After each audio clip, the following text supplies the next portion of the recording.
Assalamualaikum warahmatullahi wabarakatuh. Selamat sejahtera. Okey, bersama kita jom belajar Bahasa Melayu tahun 1 bersama Cikgu Wan Izati. Okey, baiklah. Untuk tajuk pada hari ini iaitu Taman Botani Kata Hubung. Bagi standard pembelajaran 5.1.4 memahami, mengenal pasti dan menggunakan kata tugas mengikut konteks iaitu kata hubung gabungan. Objektif pembelajaran, murid akan dapat membina ayat dengan menggunakan kata hubung. Baik, kata hubung ialah kata yang digunakan untuk menggabungkan ayat. Okey, kata hubung. Ni dah belajar ni sebenarnya. Jadi kata hubung tu satu kata, satu perkataan yang kamu guna untuk menggabungkan ayat. Kalau dulu ayat tunggal kan. Ayat tunggal, dua ayat tunggal. Nak gabungkan menjadi satu ayat majmuk. Okey, jadi apakah contoh kata hubung yang kamu akan belajar? Okey, yang pertama dan. Yang kedua atau, yang ketiga tetapi. Okey, kita tengok pada slide yang seterusnya. Baik, kata hubung dan menunjukkan sesuatu yang sama. Dia sama. Dia buat perkara yang sama. Tak kisahlah aktiviti apa. Okey. Baik, contoh Adam dan Hasif makan nasi lemak. Nampak ya? Dua orang yang berbeza, dia buat sesuatu yang sama. Kita gunakan kata hubung dan. Okey, seterusnya kata hubung atau menunjukkan pilihan. Nak buat pilihan yang mana satu ya. Kamu gunakan kata hubung atau. Contoh, Mardiah suka makan nasi atau roti. Jadi di sini dalam bentuk soalan lah, okey, kata tanya. Jadi Mardiah suka makan nasi atau roti. Jadi atau ni menunjukkan pilihan. Okey, seterusnya kata hubung tetapi menunjukkan perkara yang berbeza. Tetapi ni berbeza. Okey, dia tak sama. Okey, contoh ayat. Hafiz makan nasi goreng tetapi Qayyum makan roti. Nampak ya? Dia perkara yang berbeza. Okey. Baik, seterusnya kita pergi kepada buku teks halaman 127. Okey, yang mana tajuknya Taman Botani lah. Okey, didapati di situ Indira dan keluarganya telah pergi ke suatu tempat. Okey, mereka pergi ke Taman Botani ataupun Taman Tema Air. Jadi di situ diberi di situ dalam jadual. Okey, kalau buku teks kamu dalam jadual lah. Okey, sekarang cikgu tak buat jadual, cikgu buat dalam bentuk macam ni. Jadi di sini diberi dua ayat. Okey, dua ayat di situ. Yang pertama, Indira ke Taman Botani. Okey, yang bulat ni atau ni kata hubung. Okey, seterusnya ayat yang kedua ke Taman Tema Air. Jadi kamu dikehendaki menggabungkan kedua-dua ayat ini. Okey, kita panggil sebagai ayat tunggal lah ni. Gabungkan kedua-dua ayat ini dengan menggunakan kata hubung atau ini. Okey, seterusnya. Baik, tengok gambar ya. Indira dengan kakak dia main jongkang-jongkit. Okey, jadi ayat yang pertama Indira, kata hubungnya dan ayat yang kedua kakak bermain jongkang-jongkit. Jadi kalau kamu gabungkan ayat ini menjadi satu ayat, okey, ini gunakan kata hubung dan. Ayatnya Indira dan kakak bermain jongkang-jongkit. Boleh faham? Okey, seterusnya yang ketiga. Okey, nampak? Hari hujan di situ. Nampak muka Indira kan? Sedih. Okey, kenapa mereka bersedih? Okey, ayat yang pertama.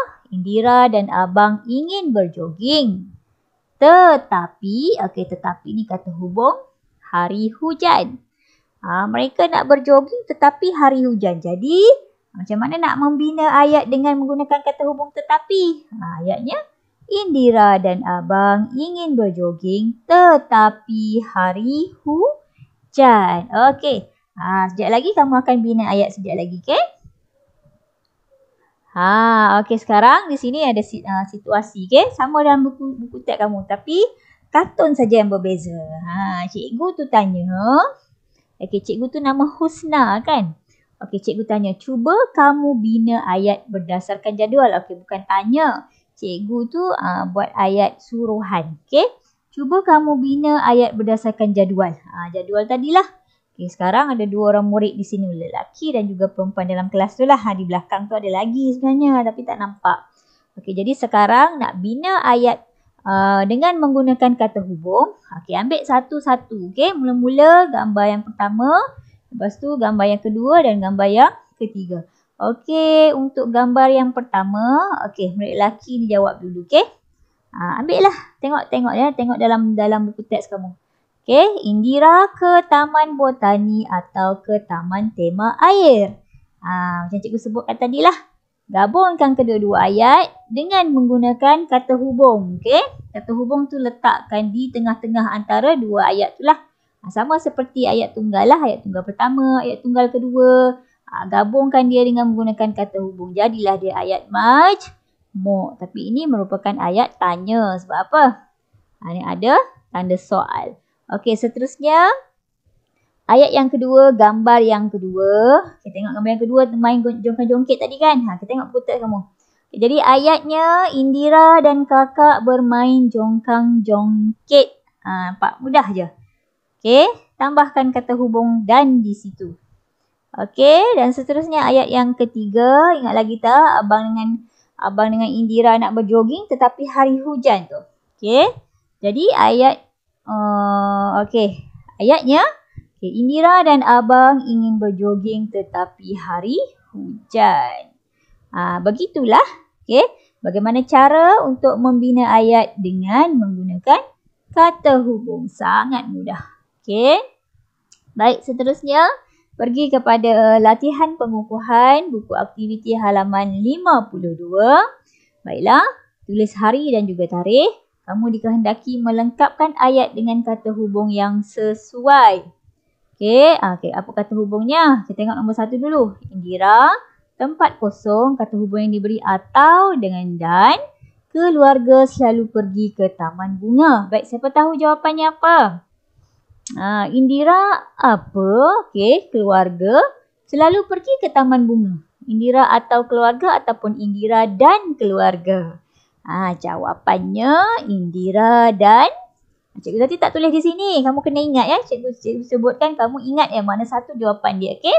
Jadi yang pertama Indira dan keluarga selalu pergi ke taman bunga. Okey, yang kedua. Mereka boleh pergi ke sana dengan menaiki kereta, tempat kosong, kata hubung atau dengan tetapi bas. Ini pilihan. Sama ada nak naik kereta ataupun bas. Jadi kata hubung yang menunjukkan pilihan apa? Atau ke tetapi. Atau lah. Okay, jadi mereka boleh pergi ke sana dengan menaiki kereta atau bas. Kamu ingat ya jawapan? Okey, yang ketiga pula. Indira tempat kosong. Tetapi dan. Okey, kata hubung dua pilihan. Tetapi dengan dan. Kakak suka melihat bunga orkid. Jadi di sini. Benda yang sama. Dia suka tengok benda yang sama. Ya, dan. Indira dan kakak suka melihat bunga orkid. Okey, yang keempat. Adik bermain buaian, tempat kosong, kata hubung ataupun tetapi. Indira berjoging. Ini menunjukkan berbeza. Okey. Pilihan yang berbeza. Adik main buaian, tetapi Indira berjoging. Jadi jawapan dia tetapi. Kata hubungnya tetapi. Baik, nombor 5. Indira hendak ke taman, tempat kosong. Kata hubung dia tetapi atau hari hujan. Nak ke taman atau hari hujan ke tetapi hari hujan. Pandai. Jawapannya tetapi. Okey, dan yang keenam. Mereka pulang dengan ceria, tempat kosong. Kata hubungnya dan, dengan tetapi, gembira. Jadi mereka pulang dengan ceria tetapi gembira. Itu ke betul ke tetapi jawapan dia? Salah. Yang betulnya mereka pulang dengan ceria dan gembira. Okey, mudah saja kata hubung untuk hari ini. Yang penting kamu kena fahamlah bagaimana cara nak membina ayat dengan menggunakan kata hubung. Dan kamu telah pun selesai tadi berbincang dengan cikgu bagaimana cara nak melengkapkan ayat dengan kata hubung yang sesuai. Baiklah. Okey, itu sahaja untuk hari ini. Terima kasih Cikgu Izzati ucapkan. Okey, nanti Cikgu Izzati akan berikan link latihan tambahan. Kuis lah, berbentuk kuis untuk mengukuhkan lagi pengetahuan dan juga kefahaman kamu tentang kata hubung gabungan. Sekian. Assalamualaikum. Jumpa lagi. Bye.